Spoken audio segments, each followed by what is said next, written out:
Existe maldição no segundo casamento? Toda relação que você vier a ter com uma pessoa depois de já ter sido casado, ainda que vocês se separaram corretamente, é uma maldição? Nós vamos descobrir isso à luz da Bíblia, tá bom? Aguarde aí, já vamos começar.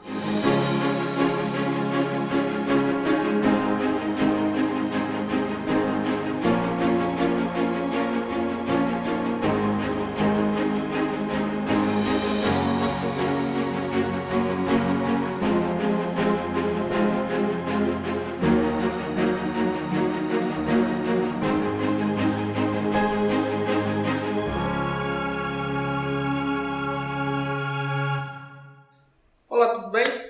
Eu sou o Diego, eu sou instrutor do Manual do Casamento. Se porventura você nunca ouviu falar do Manual do Casamento, eu vou deixar o link aqui na descrição, tá bom? Mas a razão pela qual nós estamos produzindo esse vídeo hoje é por o seguinte. Existe sempre uma discussão a respeito do segundo casamento e das relações que surgem depois de um término de um casamento. A grande questão é o seguinte, existe uma maldição? Será que a pessoa que casou uma vez, ela está impedida a se relacionar com qualquer outra pessoa? Mesmo que a separação tenha sido causada pelo outro? Mesmo que teve um adultério? Mesmo que foi dada uma carta de divórcio? Como que funciona isso? Então, antes eu já quero dizer para você o seguinte. Esse assunto, esse tema, nós vamos dividir em 2 vídeos. Você está assistindo o primeiro agora, tá? E logo em seguida nós já vamos deixar aqui o link para você assistir o segundo, tá bom? Para que você entenda bem esse assunto. Então eu já quero dizer para você que nós não vamos utilizar aqui princípios, doutrinas de igreja, a opinião popular, nós vamos trazer a Bíblia para que a gente entenda bem a respeito desse assunto, tá bom? Então vamos começar esse bate-papo nosso da seguinte forma. Vamos pela Bíblia, né? Quando a gente vai para a Bíblia, a primeira coisa que a gente precisa ter em mente a respeito disso é qual foi o plano de Deus quando ele constituiu o casamento. Quando você já vai lá para o livro de Gênesis, no capítulo 2, no verso 24, nós temos o seguinte verso. Vamos fazer melhor? Vamos o verso 22. Melhor ainda, verso 21, que diz assim: Então o Senhor Deus fez cair um sono pesado sobre o homem, e este adormeceu. Então tomou o Senhor Deus uma de suas costelas e fechou a carne em seu lugar. Então da costela que o Senhor Deus tomou do homem, formou a mulher e a trouxe ao homem. E disse o homem: Esta é agora osso dos meus ossos e carne da minha carne. E ela será chamada mulher, pois do homem foi tomada. Portanto, deixará o homem a seu pai e a sua mãe, se unirá à sua mulher, e serão os dois uma só carne. Bem, então, dentro da primeira estrutura que nós vemos do casamento, nós vemos um plano de Deus que o casamento seja constituído entre um homem e uma mulher, tá bom? Nós temos toda uma parte romântica aqui, teológica, mas para esse assunto que nós vamos discutir, isso não é importante. O importante é nós destacarmos isso. Dentro do plano inicial de Deus do relacionamento, constituiu-se em um homem e uma mulher, tá? Mas nós sabemos que em um determinado momento isso mudou. E quando foi que isso mudou? Primeira situação que nós queremos discutir aqui é o envolvimento, a partir do momento em que um homem e uma mulher deixam pai e mãe e se tornam uma só carne, ou seja, casaram, né, se tornar uma só carne, a partir de qual momento começa a surgir uma maldição? Quando começa a surgir um problema? Então a primeira situação que nós vemos aqui é uma situação que a Bíblia traz muito isso, principalmente no Antigo Testamento, que é você ter um casamento e agora você ter o envolvimento de uma terceira pessoa, ou uma segunda esposa ou uma concubina, né, que era muito comum na época. Isso está dizendo em termos legais, tá? Eu coloquei aspas nesses legais porque era um legal popular, mas você vai ver que não era um legal bíblico, tá bom? E nós temos também a situação das relações extraconjugais, né, que a Bíblia chama de prostituição, de quando não era legalizado esse tipo de relação. O primeiro verso que eu quero ver com vocês, já dentro desse assunto, é o seguinte: se Deus criou o homem e a mulher e constituiu-se um casamento, né, e esse foi o plano de Adão e Eva, depois para os seus filhos, quando foi que isso começou a dar problema? Quem foi a pessoa que teve, vamos dizer assim, a brilhante ideia de ir além daquilo que Deus instituiu? Quando você vai para o capítulo... o capítulo 4, ainda de Gênesis, agora nós temos aqui uma situação muito interessante, de um homem chamado Lameque. Quem foi esse Lameque? A Bíblia fala de outros Lameque, mas esse é o primeiro Lameque. Esse primeiro Lameque, ele era descendente de Caim. Você lembra quem foi Caim? Caim foi aquele que matou Abel. E ele foi amaldiçoado por Deus, e ele teve que andar errante pela terra, ir para terras mais remotas. E ele teve filhos, teve netos, e num determinado momento, ele teve um descendente chamado Lameque. E esse Lameque, olha o que diz já no verso 19. Lameque tomou para si 2 mulheres. O nome de uma era Ada e o nome da outra era Zilda. Zilá. Então, aqui nós temos o primeiro relato de um homem que obteve 2 mulheres. É o primeiro relato. Antes disso, na Bíblia, você não tem. Então, a partir daqui, a gente já consegue identificar uma coisa. Essa questão de se ter mais de uma mulher, isso não surgiu na linha messiânica que a Bíblia traz. Essa linha messiânica todos os relatos, os fatos, né, os descendentes que saíram de Adão e chegaram até Jesus Cristo. Entretanto, nós vamos ver que teve muitos nessa linha que se envolveram com mais de uma mulher. Mas o que eu quero atentar nisso daqui agora com você? É o fato de que Lameque ele obteve para si 2 mulheres. Isso era certo? Não era certo. E nós temos aqui mais algumas características a respeito desse homem. Porque quando você vai, agora a partir do verso 23, ele diz bem assim: E disse Lameque às suas mulheres, Ada e Zilá: Ouve a minha voz, escutai as minhas palavras. Eu matei um homem por me ferir, e um rapaz por me pisar. Se Caim há de ser vingado 7 vezes, com certeza Lameque o será 77 vezes. Ou seja, aqui agora nós temos o seguinte. Nós temos a característica de um homem que obteve uma maldição muito superior à de Caim. Nós temos um homem vingativo, violento, assassino. E se nós temos em Caim o primeiro assassinato, em Lameque nós temos a característica do segundo. E além dele ter sido o segundo homicida, ele ainda teve o dobro de homicídios que Caim cometeu. Ele acabou se envolvendo com mais mulheres e ele mesmo proclama que a maldição dele foi 77 vezes maior do que a de Caim. Então, quando a gente começa a enxergar esse tipo de situação, nós já vemos que surge de um homem que não era lá o melhor exemplo de cristão para a gente seguir, muito menos de um personagem bíblico, tá bom? Uma coisa importantíssima, por que eu estou falando isso? Em algumas conversas, atendimento de casais pelo Manual do Casamento, muitos homens dizem assim: Diego, eu já falei para minha mulher, eu não consigo ter apenas só uma mulher. E isso é bíblico. Espera aí. Nós já vimos aqui onde foi que surgiu essa história de ter mais de uma mulher. Nós vimos aqui o temperamento desse homem. Então, na sua origem, nós já vemos que isso não veio de Deus. Não foi Deus que instituiu isso, não foi Deus que pediu isso. Mas então, quando isso começou a acontecer no meio do povo de Deus, no meio daqueles que são herdeiros de Cristo, que são ascendentes de Cristo? Agora nós vamos um pouquinho mais adiante. Agora no capítulo... Agora quando você passa ali pelo capítulo 20... Não, melhor. Você vai lá para o capítulo 16, você tem o seguinte relato no livro de Gênesis. Agora que você tem Abraão e Agar. Por que eu falei Abraão e Agar e não Abraão e Sara? Porque a história aqui foi o seguinte: Deus havia prometido um descendente. Havia prometido a Abraão que ele seria pai. E havia prometido a Sara que ela seria mãe. Entretanto, Sara não creu que isso ocorreria dessa forma.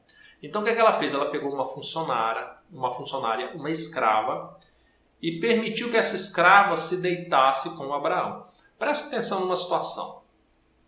Aqui você tem um novo relacionamento surgindo, sob uma falsa interpretação de que isso estaria dentro da vontade do Senhor. Você tem aqui um consenso, ou seja, Sara permitiu. Mais do que isso, né? De Sara surgiu a ideia desse relacionamento. Você tem Agar concordando com isso e você tem Abraão concordando com isso. Em outras palavras, todo mundo concordou. Não havia erro nenhum nesse quesito, ninguém foi forçado a nada. Tá? Todo mundo estava à vontade com isso. Então, diante disso, muitos levam a crer que então foi liberado. Né? Deus concordou com isso e estava tudo certo.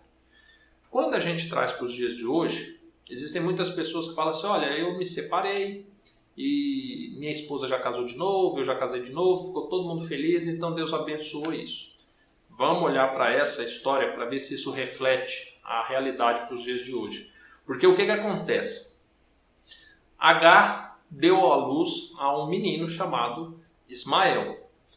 Logo depois veio a repreensão de Deus e Deus reforçou novamente a promessa de que Sara daria à luz. E Sara veio e deu à luz agora a Isaac.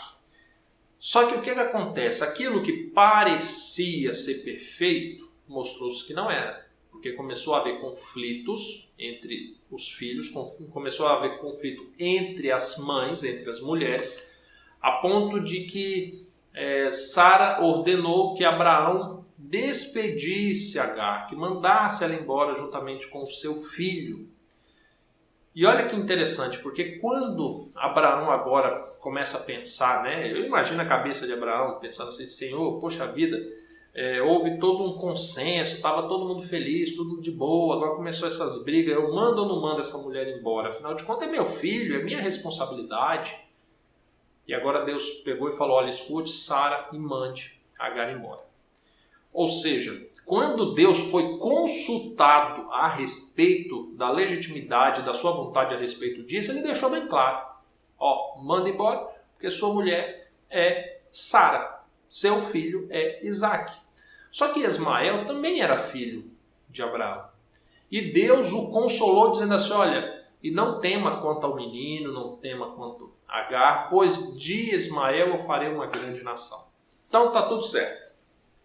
Se Deus mandou embora, se Deus deixou claro que não aceitava, mas que Deus prometeu a Abraão que iria abençoar Ismael, então significa que Deus aprovou, né, essa relação, certo? Não, errado. O que acontece? Quando você fala de Ismael e de Isaac surgiu quem? A nação de Israel. Concorda comigo? Veio Jacó, veio Esaú e dali surgiu a nação de Israel. De Ismael surgiu um povo chamado os Ismaelitas. Os Ismaelitas. Sabe quem foi esse povo? Nada mais, nada menos do que o povo que em toda a narrativa bíblica traz conflitos contra os descendentes de Isaac, os descendentes de Israel. E é melhor eu falar de Isaac porque de Esaú também surgiu um povo. Então você tem de Ismael surgindo um povo, que é o filho de Abraão com Agar. Você tem os descendentes de Isaac, né? Esaú e Jacó, de cada um deles surgiu um povo. E Ismael, os ismaelitas, nunca se deram bem na história do mundo com os descendentes de Isaac, né, que seria de Jacó, e de Esaú. Contra a nação de Israel, você tem inúmeros relatos na Bíblia de guerra. Ou seja, ao longo da história, essa relação lá atrás de Abraão com Agar ceifou a vida de milhares de pessoas, tanto israelitas quanto ismaelitas. E até hoje, 2000 anos depois que Cristo veio a essa terra, viveu aqui, morreu aqui e ascendeu ao céu, nós ainda temos esse conflito identificado lá no Oriente Médio, proveniente desse erro inicial. Por que eu acho importante citar isso? Porque quando nós olhamos para a história, o primeiro relato, dentro daqueles que são chamados o povo de Deus, de um homem se envolver com uma segunda mulher, Deus traz a consequência daquele pecado, do primeiro pecado, até hoje. Até hoje. E eu ouso dizer para você que esse mesmo pecado, essa consequência, vai se dar até o dia da volta de Cristo. Para que não reste dúvida, para quando alguém olhar para a Bíblia, para esse relato, achar que isso é normal, porque Deus deixou a vestigem disso ao longo de toda a humanidade, ao longo da história de toda a humanidade. Entendeu? Mas existem outros casos, né? A gente pega também, quer ver? Eu estou falando aqui e pensando. Quando a gente fala em outras mulheres, vamos um pouquinho além. Vamos em Jacó, tá? Israel. Jacó, ele obteve, né, a sua descendência, né, que formou a nação de Israel, proveniente de 2 mulheres também. E foi abençoado por Deus? Também não foi. Mesmo ele tomando 2 mulheres, dentro daquilo que parecia ser normal, mas não era normal, porque a palavra de Deus sempre deixou bem clara essa questão, isso não foi normal, mas ele se submeteu a isso, então ele foi conivente com isso. Nós temos o quê? Já de cara, a história de José. Um dos filhos, né, porque ali se dividiam, então você tinha filhos de uma e filhos de outra. E alguns deles não se batiam proveniente disso. E aí nós temos José, que é o filho de uma, que acabou se tornando um dos preferidos de seu pai. E você tem os próprios irmãos tramando contra a vida de José a ponto de entregá-lo para ser escravo, mentindo para o seu pai acerca do sumiço do irmão. Então, a partir daí, você já começa a ver que essa relação não foi boa. Você já começou a ver uma consequência. Quer provas mais concretas a respeito disso? Ao longo da história da nação de Israel, chegou o momento que a própria nação de Israel se dividiu. Então, aquilo que foi formado no intuito de ser único, sólido, proveniente de um relacionamento com mais de uma mulher, trouxe o rachamento de uma nação, mesmo sendo a nação a qual Deus havia instituído. Tá? Vamos um pouquinho mais além disso? Então vamos. Um caso famoso que muitas pessoas questionam é o de Davi. Porque Davi era o homem segundo o coração de Deus. Mas Davi teve um problema sério com essa questão de mulheres, principalmente com uma chamada Betseba. Vou te situar, caso você não se recorde da história do relato. Davi, homem casado, rei de Israel, bonitinho. Israel foi à guerra e Davi não foi à guerra. Davi ficou em seu palácio. Em um determinado momento, Davi saiu na sacada e eis que ele viu se banhando uma mulher chamada Betseba. Essa era a esposa de um servo de Davi, um soldado muito valente chamado Urias. E aí, Davi, logo que viu essa mulher, já sabia que o seu esposo não estava pela redondeza, eis que chamou Betseba ao palácio e teve relações sexuais com ela. A Bíblia chama tais relações sexuais a qual Davi teve de adultério, tanto porque ela era casada, tanto porque ele era casado. Tá bom? Então, ocorreu ali um adultério.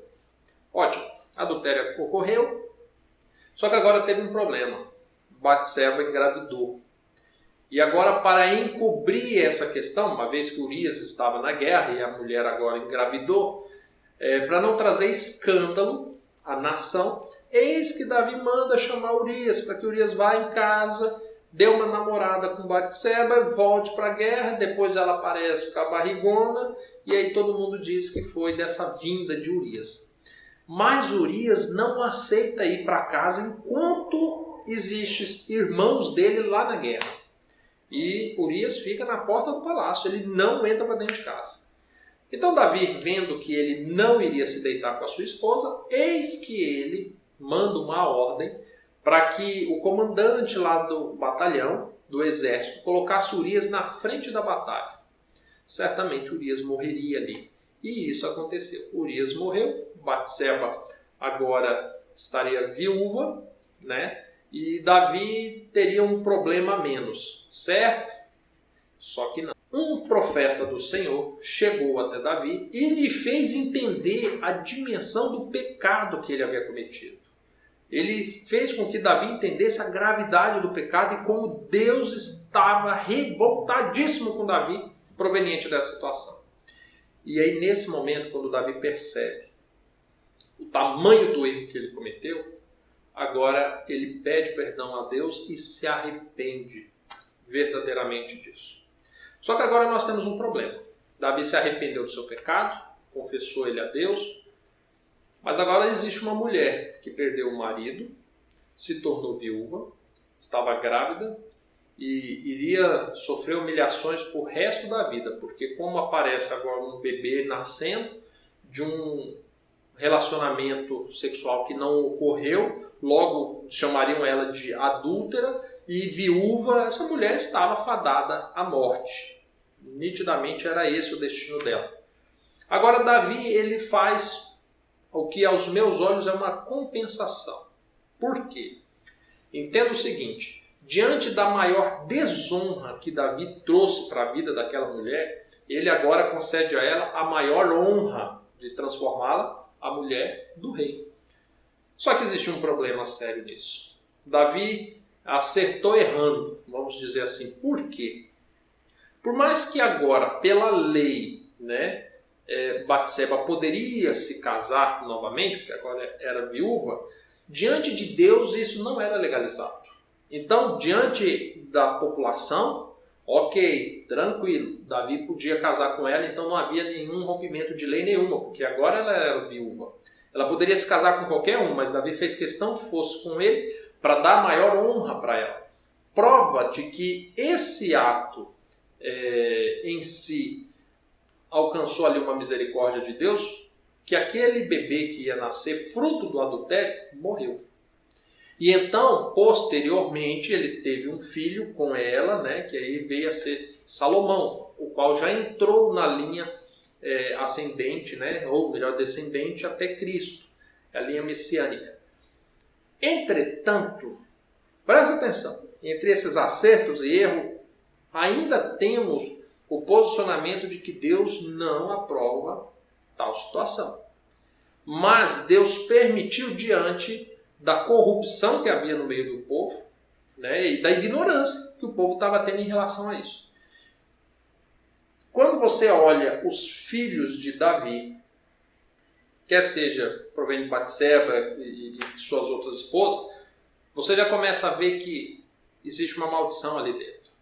Porque você tem filho usurpando tomar o trono do pai.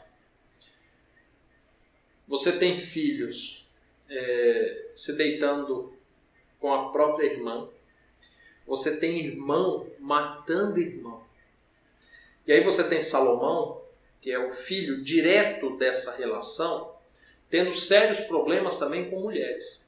Então, se Davi errou com uma, com duas, Salomão errou com 1000. E aí você tem um filho que, por mais que buscou sabedoria e entendeu todas as coisas, passou por momentos de loucura, teve problemas e dificuldades no seu reinado, na sua vida, teve uma enorme dificuldade de encontrar a paz. E ele termina, quando ele olha tudo isso que aconteceu, ele traz o seguinte relato: tudo isso foi vaidade de vaidade. Ou seja, em Salomão ele fechou um ciclo de origem pecaminosa, que era algo comum, e aí nele teve o ápice das desgraças que poderiam ocorrer proveniente disso, e ele termina o ciclo da sua vida olhando para trás e declarando, né, que nada ele negou aos olhos, nada se negou ao prazer, principalmente ao se deitar com mulheres das mais diversas, mas ele termina dizendo assim, olha, e tudo isso foi vaidade de vaidade. Vaidade de vaidade. Quando nós olhamos para a Bíblia, nós enxergamos isso. Então, nesse primeiro momento, né, nesse vídeo em que eu estou falando principalmente de casar-se com uma segunda mulher de uma forma consensual, conforme a cultura, né, popular de onde você vive permita, porque hoje no Brasil, você casar a segunda vez, terceira vez, quarta vez, é ok. Hoje a nossa cultura permite isso. Mas diante de Deus, isso não é assim. E nós vimos na Bíblia casos em que a cultura dava o ok, mas que Deus, na sua infinita sabedoria e misericórdia, Ele deixou os rastros da destruição, da maldição e do pecado desses atos. Por mais que Deus permitiu e não fulminou ninguém aqui de imediato, ainda assim Deus deixou os rastros explícitos do quanto Ele detesta esse tipo de situação. Tá bom? Agora, quando a gente chega a essa conclusão, a gente já começa a pensar algumas coisas, né? Porque aqui hoje eu trouxe alguns relatos. Eu trouxe a questão de ser consensual. Eu trouxe a questão dos filhos, os filhos provenientes desse tipo de relação, a forma com que eles pagam por isso. E olha, nos dias de hoje também. É só você observar ao seu redor a quantidade de filhos, de casamentos onde os pais se separaram e tocaram a sua vida, que tem problema psicológico, que tem problema de relacionamento, que tem problema de fidelidade, que tem problema com vícios, quer seja álcool, quer seja cigarro, quer seja pornografia, sabe? Quer seja prostituição, quer seja o homossexualismo. E eu digo isso não é me deixando levar por talvez estatísticas que a mídia revela, por reportagens sensacionalistas ou por uma pregação em um púlpito oportuno, nada disso. Mas eu digo isso com base no Manual do Casamento.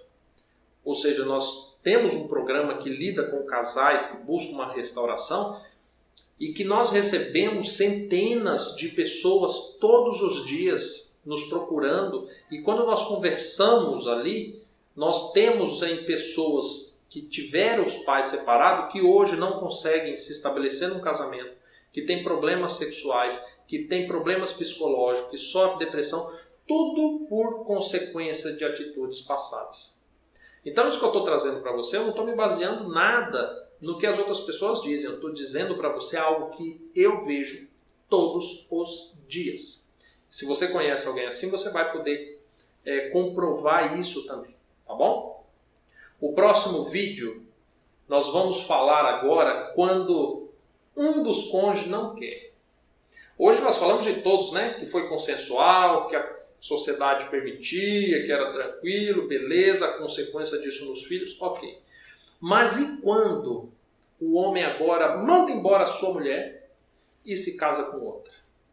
E agora? Será que existe uma maldição nisso? Será que, conforme Jesus falou, né, que o divórcio, a não ser em caso de adultério, e agora? Pode ou não pode? Como é que funciona essa situação? Será que de fato Deus, na pessoa de Jesus, mudou a sua vontade, mudou os seus princípios? Isso se torna uma maldição pior ou não?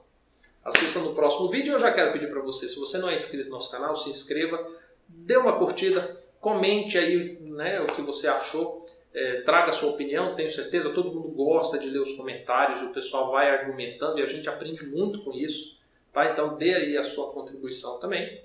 Se você não conhece o Manual do Casamento, está precisando de ajuda, um suporte, né, a respeito do seu casamento, tá na descrição aqui do vídeo o link para você acessar também, tá bom? E assista o próximo vídeo para a gente fechar esse assunto, para você não ter mais dúvidas em relação a isso. Fique com Deus, até mais. Tchau, tchau.